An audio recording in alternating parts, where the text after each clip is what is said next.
Tapos drawing na yung mga cabinet. Tapos ito, siguro this week from LDRA. Itong bahay sakto lang, hindi po siya kanyang washing machine. Tapos ito yung kanyang dirty kitchen.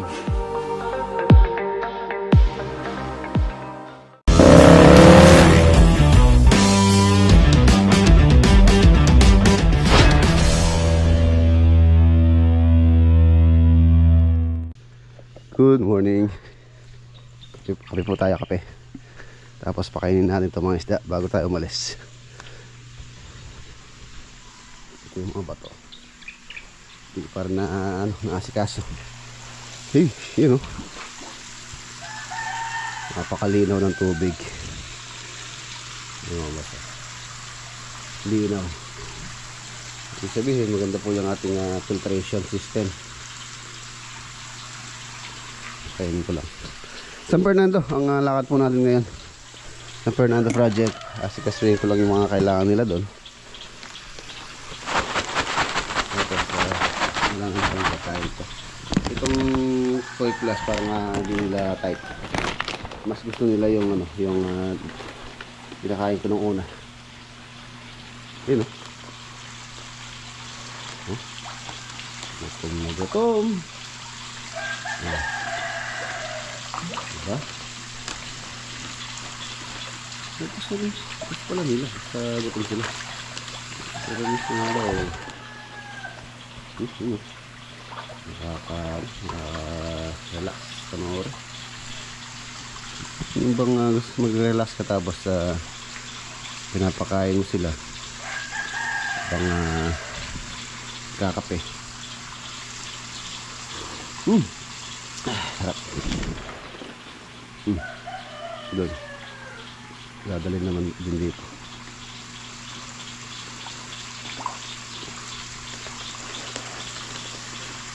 Hindi na lang tubig. Kalinaw.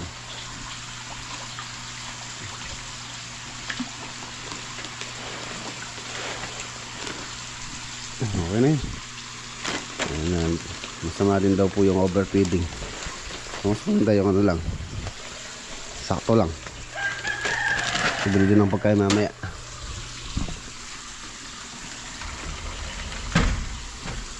Fernando project.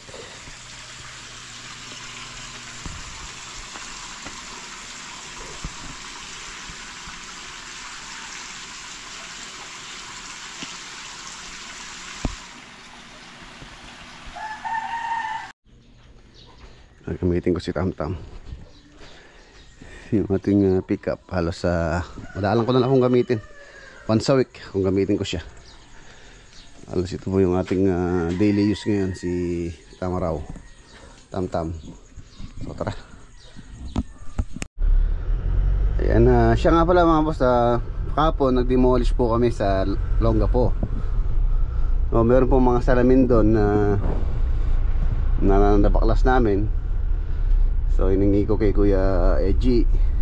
Sayang naman po kung mababasag lang doon or tatapon lang.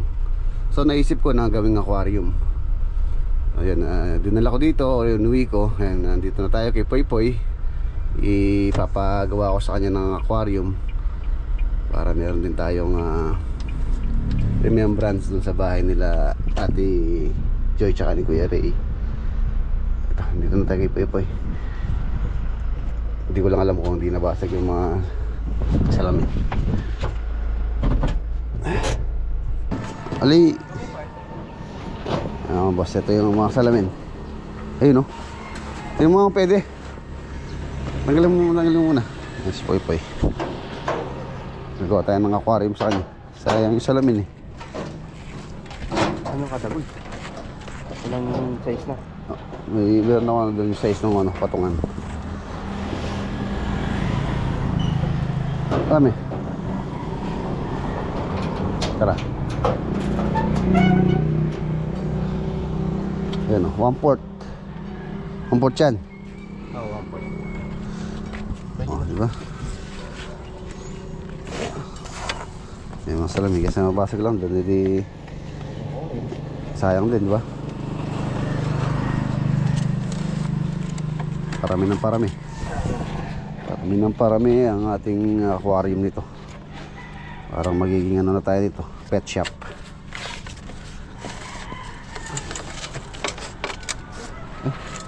Laki na basag. Ang dami pala.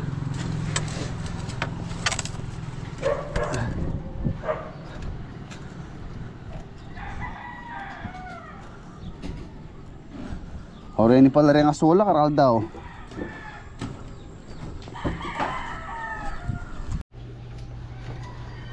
Ayan, ito po yung mga salamin, oh. Diba? Diba sayang to? Kung nandun lang to mga boss, malamang mababasag lang po dun yun. So, pagagawa natin ng aquarium kay Mr. Poy Poy Aluminum Works. Ayan, yung po mga naghahanap ng ano, naghahanap ng gagawa ng mga aluminum sa mga window nyo. Pwede nyo po siyang kontakin. Siya po yung gumagawa sa mga project ko, sa mga bintana. I-flash ko sa screen yung number ni Boss Poy Poy. Ayun, siguro makagawa tayong dalawa. Sino mo makagawa ka maliit, no? Mga sobra-sobra. Mga maliit. Basta lahat na magagawa mo dyan. Ito malaki. Nasa ano po to? 40 inches. Pwede yan. Lagyan natin din ng ano.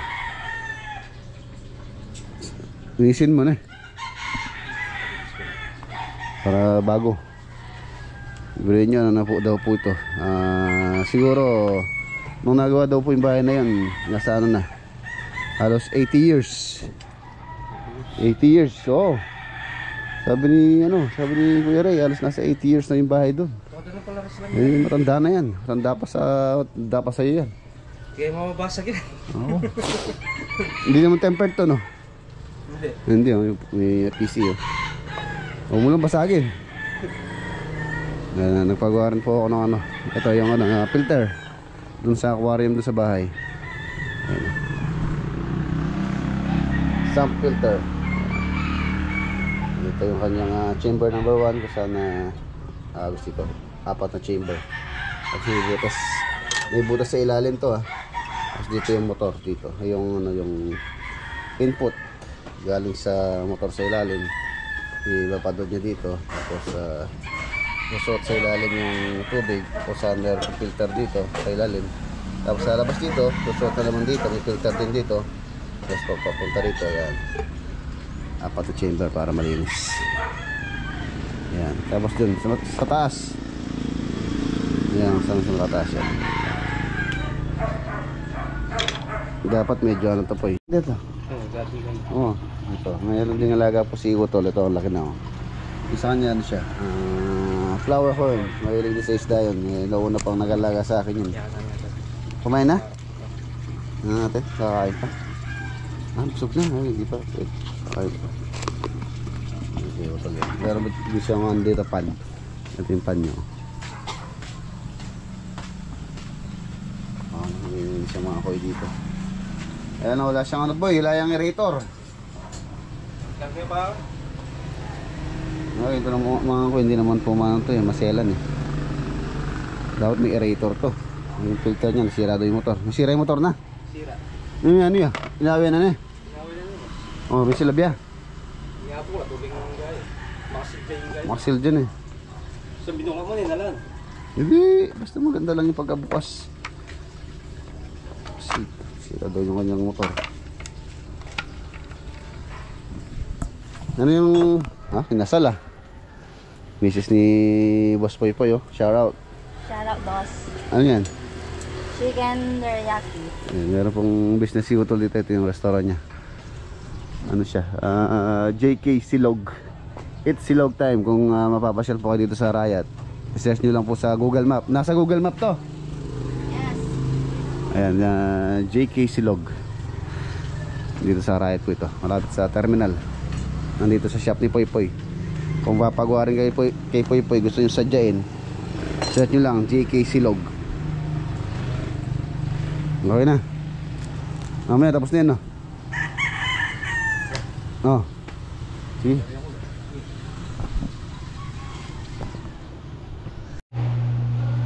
Ito po yung ano. Ito po yung loob niya. Diba? Ganda. Oh. Oh. Ayan mga boss. iniimbitahan ko po kayo pagka po nadang kayo dito sa Arayat, nadang po kayo dito sa JK Silog, everyday open.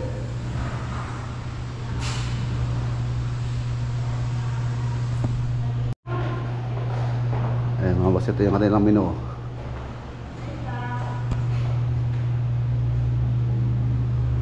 Kain tayo. Hindi na.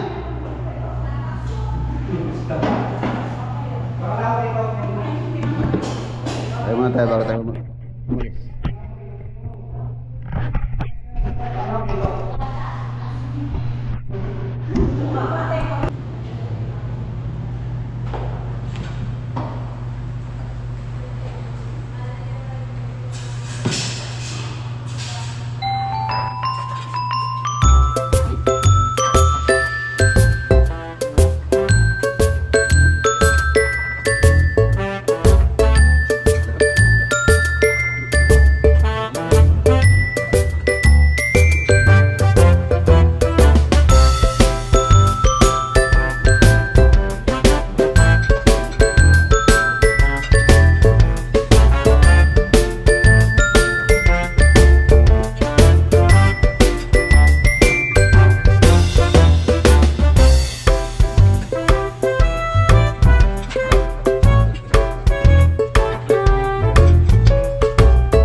Okay, pag-almusal na rin tayo. Ayun lang po yung terminal ditong Arayat. Ayun yung hold house ko. Ayan o. Ayan. Dito. Ayun yung bahay na yun. Doon po ako lumaki. Let's go.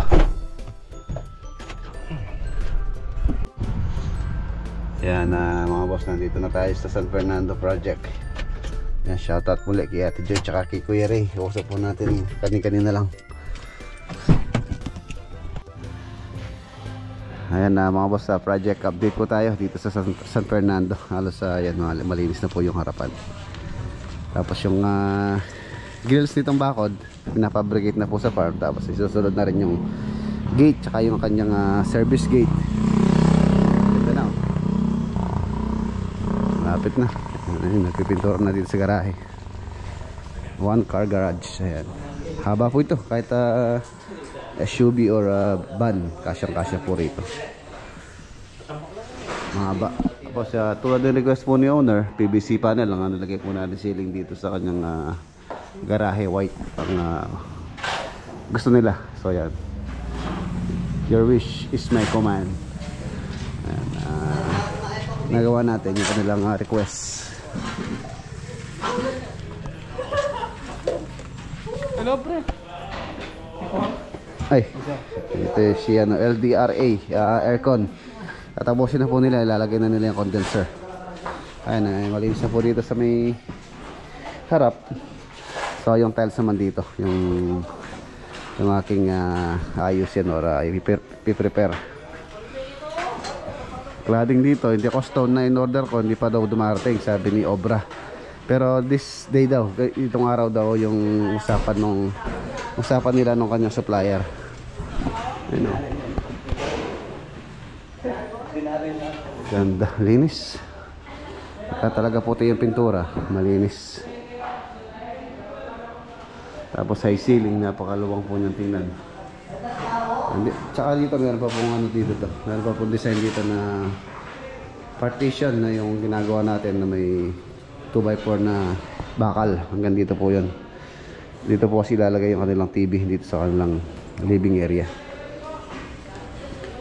And ongoing na rin yung pag-fabricate nitong cabinet. Fluted panel, tapos meron din pong ilaw dito yun syempre. Tapos yung ilaw doon, hindi pa nabili yan. Saka yung dito. Ayan, maliwanag oh.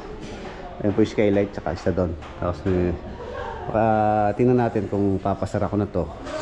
if ever na okay na yung dalawa na yon, masyado naman pong maliwanag pagka kasi nasobrahan. At least yung sakto lang. Dito. Ayan o. Ito. Itong ganito, ayos lang. Para kahit na hindi na sila gumamit ng ilaw pagka nagluluto sila dito. Close po kasi ito. Wala nang bintana. Property line na to. Hindi po pwedeng magbintana rito. Gawa ng sa kabila na yan. Or maglagay ng glass block. Dahil po pagka nagpagawa yung kabila, so may ano din, useless din yung solusyon sa bubong, skylight. Tapos lalagyan na lang po natin siya ng security grills. Maluwang po yung kanyang setback dito. Halos 2 metro yata to. Saka rito mas maluwang dito sa likod.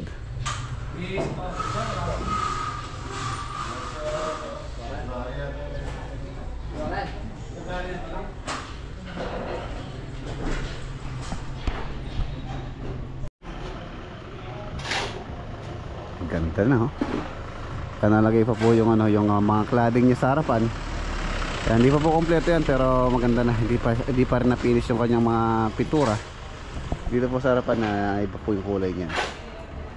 Alasan pa lang po yan na tawag dito, primer. Tapos ito i-follow up ko pala to sa sa spalap ko.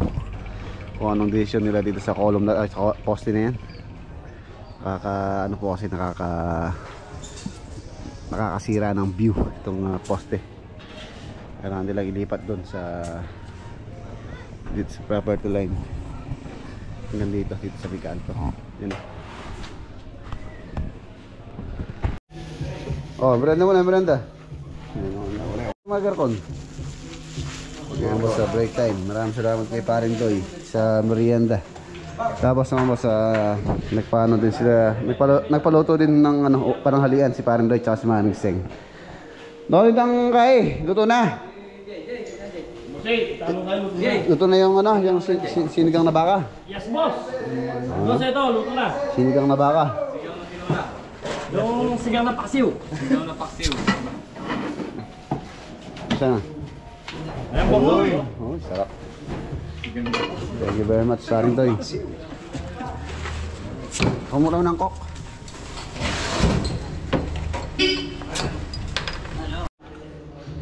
Ayan na, itong mga kwarto mga boss.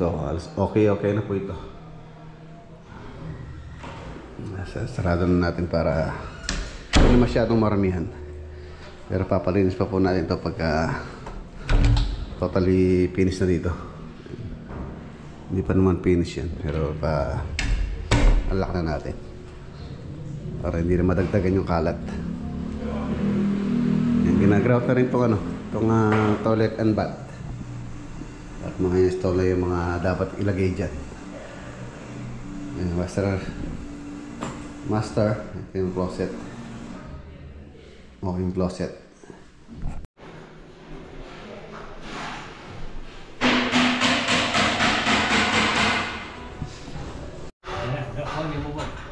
Yan, nalipat na po yung tangke. Nandito na siya sa sulok. Hindi na siya sa bagal o sa gabal. Sa gabal, nanong pangang sa gabal? Kapangpangan yun, sa bagal. Sa bagal na eh. Ang pangang sa bagal. Sa Tagalog, sa gabal. Ang pangang po kasi yung sa gabal. Sa bagal. Sa bagal sa amin, tawag na sa bagal or abala. Ito, dito na siya. Hindi na siya sa bagal or sa gabal pa. Ito po yung ginagamit naming mga plywood sa mga cabinet made in Philippines. Tapos bago po namin nilalagay, ina-applyan po natin siya ng Solignum. Ayun, or clear. Tapos ito pa, tumagas siya tayo. Ito, Solignum colorless. Ayan, Solignum po. Para po iwas anay. Ayan. Bago namin ikatingin, hina-apply namin yung board ng Solignum. Ayan. Ito sa kitchen to. Para siyang ano, modular. Para po mapinturahan sa labas, tapos may salpak na lang doon pagka finish na yung pintura.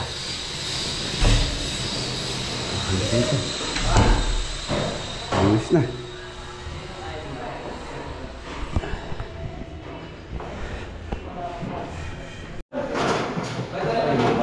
Ayun mga boss, kain tayo. Ayun, maraming salamat sa sponsor. Oh. Yun, ang daming kanin. Sinigang.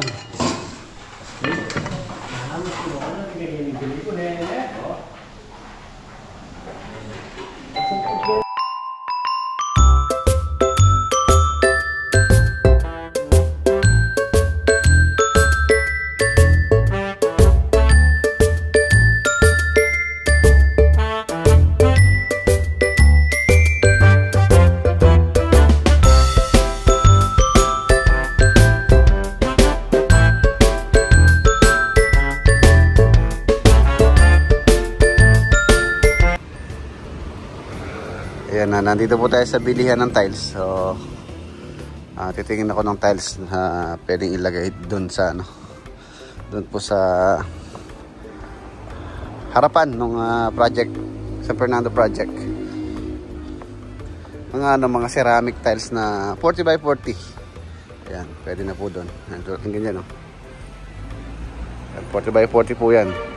So, marami pong pagpipilian dito. Sisend na lang ako ng mga sample na picture para pumili na lang po si owner. Ito pong ganito, pang ano po ito, pang wall halos to. Hindi po advisable sa mga sa floor, sa sahig. Design po yan pang wall. Ito yan. Ito pang floor talaga to. Floor tiles. Iba po yung floor tiles, iba yung wall tiles. Ceramic. Tsaka yung pang floor, medyo ano po siya, makapal siya kumpara sa pang wall.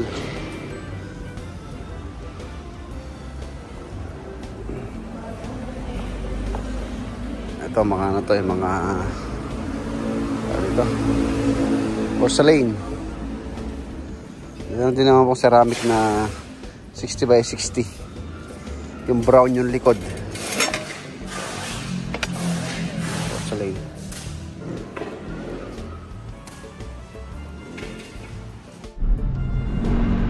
Okay, mga boss, ang init. So, pauwi na tayo.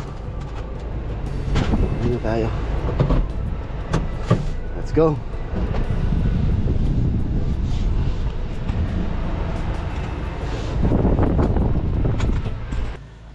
Ayan na, nandito na po tayo. Nakabili na ako ng langis.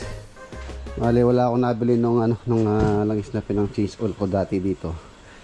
Huling pinang cheese oil ko ba dito? Ano pangalan nito? Nasaan na yun? Ito. Motul na 300B 10W40. So ito yung cheese oil ko dati. Tapos ngayon naman wala na mabili noon, walang stock. So ito ang nirecommend sa akin sa binilan ko. Yan, ganoon din 10W40. Ano po siya, 100% synthetic. Mas mahal ito. Mas mahal po itong motul na to. Ito nasa 1,200 isa sa litro. Bale, ang laman po kasi nito 3.6 liters. 3.6 liters. So kailangan natin ng 4. Ito nasa 946 ml lang po ito. Nasa ano po ito, 900 plus isa. So ito halos nasa kulang-kulang 4,000 tong 4 na to. So ayun, i-drain ko muna. So mamaya pagka mandarin na siya mabuti, doon natin isasalin yung langis. Nung change oil po ito, nagpalit na ako ng filter. So ngayon hindi ko muna pa siya papalitan. Sa next change oil ko na siya papalitan ulit. Every naman po change oil ko to. Every 5,000 kilometers na tinakbo niya, change oil. Hindi naman po siya masyadong nagagamit naman. Madalang lang kung gamitin natin to, si C9. At change oil muna natin. Yun o. Yan po yung nakuha natin. Medyo ano na. Medyo Maitim na rin. Ayan ba natin yung ano, tumining. Kaya maubos yung laman. Tapos lilinisin ko.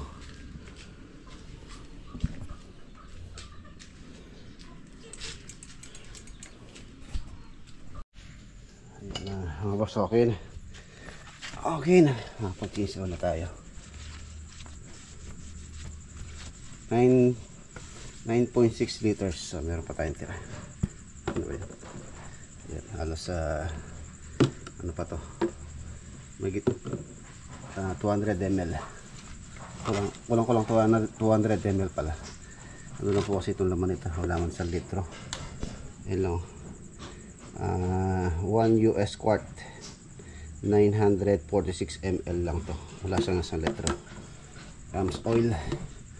AMS oil is used in motorcycle that require 10W-40 motorcycle, including those made by Can-Am, Honda, Kawasaki, Yamaha, Suzuki, BMW, and Triumph. Using transmission required. Ayan. Magandang klase din to. Testing natin.